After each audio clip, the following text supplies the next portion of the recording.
News update కోసం channel ను subscribe చేయండి. పక్కనే ఉండే బెల్ సింబల్ ను క్లిక్ చేయడం మర్చిపోకండి. అప్డేట్స్ ని మిస్ అవ్వకండి.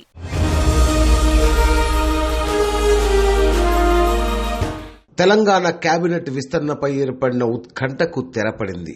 మంగళవారం ఉదయం 11:30 రాజ్భవన్లో నూతన మంత్రులతో ప్రమాణ స్వీకారం చేయించనున్నారు.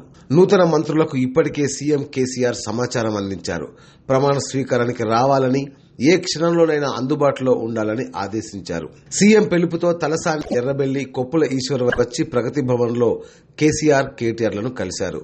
అయితే మంత్రి పదవి ఆశించి రాని వారికి కూడా కేసీఆర్ ఫోన్ చేసి బుజ్జగించినట్లు తెలుస్తోంది. సీఎం కేసీఆర్ నిర్ణయాన్ని వ్యతిరేకించే నేతలెవరూ లేకపోవడంతో మంత్రివర్గ విస్తరణ సజావుగా సాగబోతోంది. మరో దఫాలో మరికొంతమందికి స్థానం ఇస్తామని చెప్పినట్లు తెలుస్తోంది. నూతన మంత్రిగా ప్రమాణ స్వీకారం చేయబోయేది వీరే: తలసాని శ్రీనివాస్ యాదవ్, గుంటకండ్ల జగదీశ్వర్ రెడ్డి, ఇంద్రకరణ్ రెడ్డి, కొప్పుల ఈశ్వర్, ఎర్రబెల్లి దయాకర్ రావు, నిరంజన్ రెడ్డి, ప్రశాంత్ రెడ్డి, శ్రీనివాస్ గౌడ్, పద్మా దేవేందర్ రెడ్డి పేరు వినిపిస్తున్నా ఇంకా ఫైనల్ కాలేదు. మిగిలిన వారంతా కూడా మంగళవారం ఉదయం తెలంగాణ మంత్రులుగా ప్రమాణ స్వీకారం చేయనున్నారు. వీరికి ఏ పదవులు కేటాయిస్తారన్న దానిపై క్లారిటీ లేదు. లోక్సభ ఎన్నికల తర్వాత పూర్తిస్థాయి కేబినెట్ విస్తరణ జరగనుంది. ఈ దఫాలో హరీష్ రావు, కేటీఆర్లకు అవకాశం లేదని స్పష్టమైంది.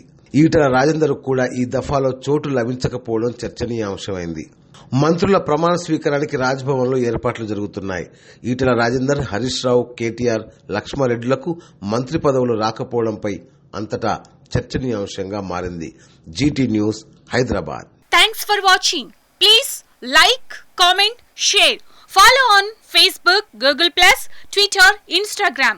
For more updates, please subscribe Great Telangana TV.